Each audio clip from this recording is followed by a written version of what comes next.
കർത്താവ് നിങ്ങളോടുകൂടെ. അങ്ങേ ആത്മാവോടും കൂടെ. യോഹന്നാന്റെ വിശുദ്ധ സുവിശേഷത്തിൽ നിന്നുള്ള വായന. കർത്താവേ, അങ്ങേക്ക് മഹത്വം. അധ്യായം 1, 19 മുതൽ 28 വരെയുള്ള തിരുവചനങ്ങൾ.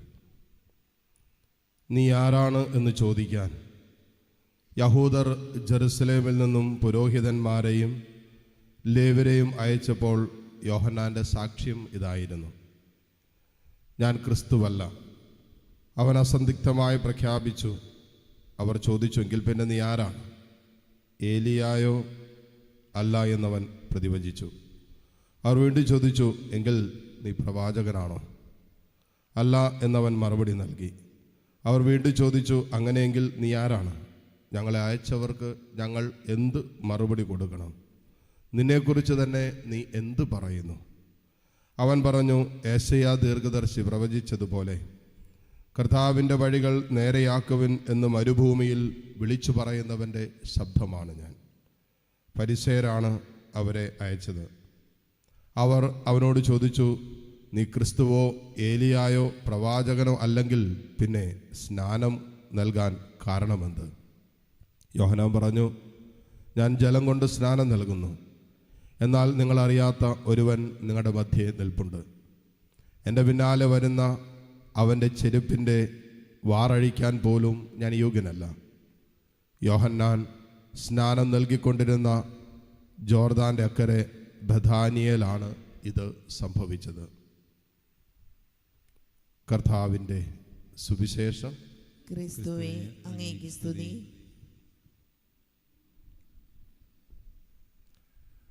മിശിഹായിൽ ഏറ്റവും സ്നേഹമുള്ള മാതാപിതാക്കളെ, സഹോദരി സഹോദരങ്ങളെ, നമ്മുടെ ഈ കാലഘട്ടത്തിൽ നമ്മൾ അഭിമുഖീകരിക്കുന്ന, പ്രത്യേകിച്ച് ഈ ആർട്ടിഫിഷ്യൽ ഇൻ്റലിജൻസിൻ്റെയൊക്കെ കാലഘട്ടത്തിൽ നമ്മൾ ഏറ്റവും അധികമായി അഭിമുഖീകരിക്കുന്ന ഒരു പ്രശ്നമാണ് യഥാർത്ഥ സത്യമേത് എന്ന് മനസ്സിലാക്കാൻ നമുക്ക് പറ്റണില്ല.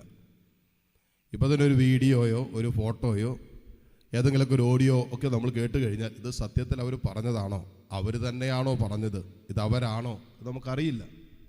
പിന്നെ ഇതിൻ്റെ ഡിസ്ക്രിപ്ഷനൊക്കെ നോക്കണം. ചിലപ്പോൾ ഇത് AI ജനറേറ്ററാണോ, അത് ഒറിജിനലാണോ എന്ന്. കാരണം ശരിക്കും ഒറിജിനലെന്ന് തോന്നുന്ന, സത്യമെന്ന് തോന്നുന്ന രീതിയിലാണ് ഇന്ന് വ്യാജമായത് പലതും നമ്മുടെ കൺമുമ്പിൽ വരുന്നത്. പല അർത്ഥസത്യങ്ങളും സത്യമല്ലാത്ത നുണകളും വ്യാജമായതൊക്കെ കൃത്യം സത്യമെന്ന് തോന്നുന്ന രീതിയിൽ നമ്മുടെ മുമ്പിൽ അവതരിപ്പിക്കപ്പെട്ടുകൊണ്ടിരിക്കുമ്പോൾ യഥാർത്ഥ സത്യം എന്തെന്ന് നമുക്ക് മനസ്സിലാക്കാൻ പറ്റുന്നില്ല. ഈ ഒരു വിഷയം നിൽക്കുന്നത് കൊണ്ടാണ് നമ്മുടെ ഈ തലമുറയിൽ ഒത്തിരി അപകടകരമായ അസത്യത്തിലേക്കും വ്യാജമായതിലേക്കും ആത്മരക്ഷ അപകടത്തിലാക്കുന്ന വിഷയങ്ങളിലേക്കൊക്കെ നമ്മുടെ തലമുറ കടന്നു പോകുന്നതിൻ്റെ ഒരു കാരണം അതുതന്നെയാണ്. കാരണം അവർക്ക് സത്യമേതെന്നറിയില്ല. ഇനി ChatGPT-യോടോ ഗൂഗിളിലോ ഒക്കെ സെർച്ച് ചെയ്ത് കഴിഞ്ഞാൽ അതിൽ കിട്ടുന്നതാണ് സത്യമെന്ന് തെറ്റിദ്ധരിക്കപ്പെടുക. അതിലിപ്പോൾ ഒന്നും സത്യമില്ല, എല്ലാം മാനിപ്പുലേറ്റഡാണ്. നമ്മൾ കൊടുക്കുന്നതും ഇന്നലകളിൽ നൽകപ്പെട്ടിട്ടുള്ളത് ഡേറ്റ തന്നെയാണ് നമുക്കിന്ന് കോർഡിനേറ്റ് ചെയ്ത് ഈ ആർട്ടിഫിഷ്യൽ ഇൻ്റലിജൻസ് പോലെയുള്ള ആപ്ലിക്കേഷനിൽ നമുക്ക് തന്നുകൊണ്ടിരിക്കുന്നത്. അതുകൊണ്ട് തന്നെ ഇതെല്ലാം സത്യമാണ് എന്ന് ചിന്തിക്കുന്ന ഒരു കാലഘട്ടത്തിൽ, അല്ലെങ്കിൽ പച്ച നുണയായതിനെയും അർദ്ധസത്യത്തെയും സത്യമെന്ന് തോന്നിപ്പിക്കുന്ന രീതിയിലാണ് ഇന്ന് അവതരിപ്പിച്ചുകൊണ്ടിരിക്കുന്നത്. കഴിഞ്ഞ ദിവസം ഞാൻ കണ്ടൊരു സഹോദരൻ പറഞ്ഞ, എൻ്റെ അച്ഛാ ഇപ്പോഴത്തെ മാർപ്പാപ്പ എങ്ങനെയുണ്ട്? എന്താ അല്ല മാർപ്പാപ്പയെക്കുറിച്ചൊക്കെ കേൾക്കുന്ന കാര്യങ്ങൾ. ഞാൻ ചോദിച്ചു, ആരാ പറഞ്ഞേ? അല്ല ഞാനിങ്ങനെ ഇത് ഫോളോ ചെയ്യുന്നുണ്ട്, അതിനകത്തെല്ലാം. ഞാൻ പറഞ്ഞു, ഏതാ ഫോളോ ചെയ്യുന്നത്? മാർപ്പാപ്പ പറയാത്ത കാര്യങ്ങൾ മാർപ്പാപ്പയുടെ പടവും വീഡിയോ ഒക്കെ വെച്ച് ആർട്ടിഫിഷ്യലി ക്രിയേറ്റഡ് ആയിട്ടുള്ള കാര്യങ്ങളാണ് പ്രചരിപ്പിച്ചുകൊണ്ടിരിക്കുന്നത്. അപ്പോൾ ഇത് കേട്ടു, ആ ചാനൽ ഫോളോ ചെയ്യുന്നതുകൊണ്ട്, അല്ലെങ്കിൽ അത് കേട്ടുകൊണ്ടിരിക്കുന്നത് കൊണ്ട് ഈ സഹോദരൻ വിചാരിച്ചത് അങ്ങനെയുള്ള കാര്യങ്ങളാണ്. മാർപ്പാപ്പ പറയാത്ത കാര്യങ്ങളെക്കുറിച്ച് പോലും പറഞ്ഞു എന്ന് തെറ്റിദ്ധരിക്കപ്പെടുകയാണ്. അപ്പം അങ്ങനെ ഒരു അസത്യം അതിശക്തമായി നമ്മുടെ ചുറ്റുപാടും നമ്മളെയും നമ്മുടെ ബോധമനസ്സിനെയും ബുദ്ധിമണ്ഡലങ്ങളെയൊക്കെ പിടിമുറുക്കുന്ന ഈ കാലഘട്ടത്തിൽ യഥാർത്ഥ സത്യമെന്ത് എന്ന് അറിഞ്ഞില്ല എങ്കിൽ ഞാനും നിങ്ങളും വഴിതെറ്റിക്കപ്പെടാൻ സാധ്യതയുണ്ട് എന്നാണ് യോഹന്നാൻ ശ്ലീഹ തൻ്റെ ആദ്യ വായനയിൽ പറഞ്ഞു വയ്ക്കുന്നത്. വഴിതെറ്റാതിരിക്കാൻ എന്ത് ചെയ്യണം? യഥാർത്ഥ സത്യം എന്താണെന്ന് നമ്മൾ അറിയണം. അത് യേശുക്രിസ്തുവിലൂടെ വെളിപ്പെടുത്തപ്പെട്ട നിത്യസത്യം എന്താണെന്നും യേശു തന്നെയാണ് യഥാർത്ഥ സത്യമെന്നും ഞാനാണ് വഴിയും സത്യവും ജീവനുമെന്ന് യോഹന്നാൻ 14:6 യേശു പറഞ്ഞിട്ടുണ്ട്. അപ്പോൾ യഥാർത്ഥ സത്യമായ യേശുവിനെ അറിയുകയും യേശുവിൽ നിലനിൽക്കുകയും ചെയ്യുന്നില്ല എങ്കിൽ ഞാനും നിങ്ങളും വഴിതെറ്റിക്കപ്പെടാൻ സാധ്യതയുണ്ട് എന്ന് യോഹന്നാൻ നമ്മുടെ മുമ്പിൽ വളരെ ശക്തമായ ഭാഷയിൽ പറയുകയാണ്. അപ്പോൾ വ്യാജമായതിനെ, അന്തിക്രിസ്തുവിനെ ഒക്കെ നമ്മൾ തിരിച്ചറിയേണ്ടതുണ്ട്. പിന്നെ എങ്ങനെ നമുക്ക് ഈ വ്യാജമായതിനെ തിരിച്ചറിയാൻ പറ്റും? അതിന് നമ്മൾ ചെയ്യേണ്ട കാര്യം യേശു ക്രിസ്തുവിൽ നിലനിൽക്കുക. മറ്റൊരു വാക്യം പറഞ്ഞാൽ നിത്യസത്യത്തിൽ, യഥാർത്ഥ സത്യത്തിൽ നിലനിന്നാൽ മാത്രമേ നമുക്ക് വ്യാജമായതിനെ തിരിച്ചറിയാൻ പറ്റൂ. ഇനി എങ്ങനെ യേശുവിൽ നമുക്ക് നിലനിൽക്കാൻ പറ്റും? അതിന് യോഹന്നാൻസിലെ തന്നെ പറയുന്ന 2 വളരെ പ്രധാനപ്പെട്ട കാര്യങ്ങൾ. ഒന്ന്, ദൈവവചനത്തിൽ നിലനിൽക്കുക. വചനത്തെ മുറുകെ പിടിക്കുക. കാരണം വചനം സത്യമാണ്. അത് ദൈവം തന്നെ ആയതുകൊണ്ട് വചനം മാംസമായി നമ്മുടെ ഇടയിൽ വസിച്ചു. ആ വചനം ദൈവമായിരുന്നു. അപ്പോൾ അത് നിത്യസത്യമാണ്. അതുകൊണ്ട് വചനത്തിൽ നിലനിൽക്കേണ്ടതിൻ്റെ ആവശ്യകത യോഹന്നാൻ സ്ലീഹ നമ്മളോട് പറയുന്നതും പഠിപ്പിക്കുന്നതും കാരണം തന്നെ സത്യത്തിൽ നിലനിൽക്കാനാണ്. എന്നിട്ട് പറയാണ് ആത്മാവിൻ്റെ പ്രേരണയനുസരിച്ച് ജീവിക്കുക. കാരണം പരിശുദ്ധാത്മാവ് നമ്മെ സത്യത്തിലേക്കും സത്യത്തിൻ്റെ പൂർണ്ണതയിലേക്കും കൈപിടിച്ച് നടത്തും. ഒരുവൻ വചനത്തിലും പരിശുദ്ധാത്മാവിലും നിലനിൽക്കുന്നുവെങ്കിൽ അവൻ യഥാർത്ഥത്തിൽ വെളിപ്പെടുത്തപ്പെട്ട നിത്യസത്യം തന്നെയായ യേശു ക്രിസ്തുവിൽ നിലനിൽക്കുന്ന ഒരു ജീവിതക്രമം ഉണ്ടാവും. അപ്പോൾ ആ സത്യത്തിൽ നമ്മൾ നിലനിന്ന് പോവുകയാണെങ്കിൽ, വചനത്തിലും പരിശുദ്ധാത്മാവിൻ്റെ സ്വരം കേട്ട് നമ്മൾ ജീവിച്ച് മുന്നോട്ട് പോകുമ്പോൾ നമുക്ക് സത്യത്തിൽ നിലനിൽക്കാൻ പറ്റും. അപ്പോൾ വ്യാജമായത് എന്തും വന്നോട്ടെ, നുണയായിട്ടുള്ളത് എന്തും നമ്മുടെ മുമ്പിൽ അവതരിപ്പിക്കപ്പെട്ടോട്ടെ, അസത്യം സത്യമായി നമ്മുടെ മുമ്പിൽ നിൽക്കുമ്പോൾ പോലും നമുക്കത് മനസ്സിലാക്കാനുള്ള ജ്ഞാനം ഇന്നത്തെ സഭ ആഘോഷിക്കുന്ന വിശുദ്ധർക്കുണ്ടായിരുന്ന ആ വിശുദ്ധരുടെ ജ്ഞാനം നമുക്കുണ്ടാകും.